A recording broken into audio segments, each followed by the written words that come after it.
Salut tout le monde, c'est Skytech. Donc aujourd'hui on se retrouve pour une nouvelle vidéo. Et donc dans cette vidéo on va faire une comparaison de la GTX 550 Ti à la GTX 1050. Donc c'est parti.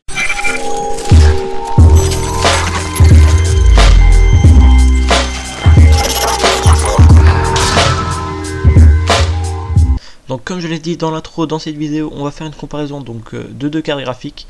On va d'abord voir la spécification de la GTX 550 Ti. Elle a 192 processeurs de flux, elle a une fréquence de base de 900 MHz, elle a 1 Go de GDDR5 de mémoire vidéo, elle supporte DirectX 11, elle a un TDP de 116 Watts et a besoin donc d'un 6 pins pour l'alimenter. Ces cartes graphiques sont sorties en mars 2011, le prix de base était de 149 € et donc celle que je vais vous présenter, je l'ai achetée pour 30 € seconde main.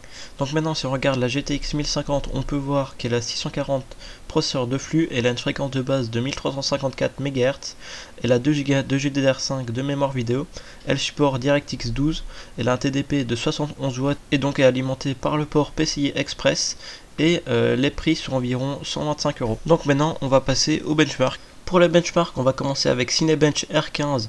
En particulier, on va regarder le OpenGL.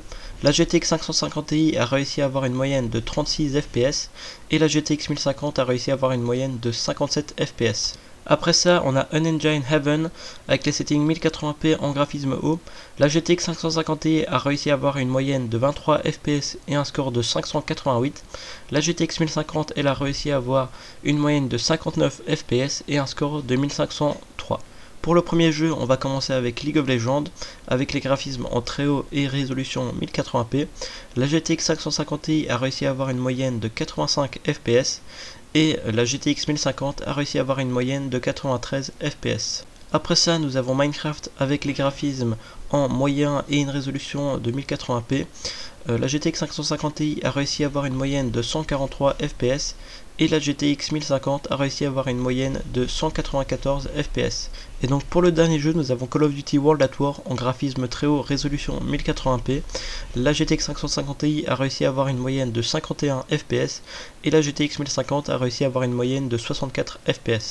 Donc voilà, on se retrouve pour la fin de la vidéo. Comme vous avez vu dans la benchmark, la GTX 550 Ti peut encore faire de la 1080p. Donc si vous pouvez trouver cette carte graphique pour moins de 30 € d'occasion, je vous conseille de l'acheter. Donc voilà, j'espère que vous avez aimé cette vidéo. N'oubliez pas de liker et de vous abonner. C'était Skytech. Bye.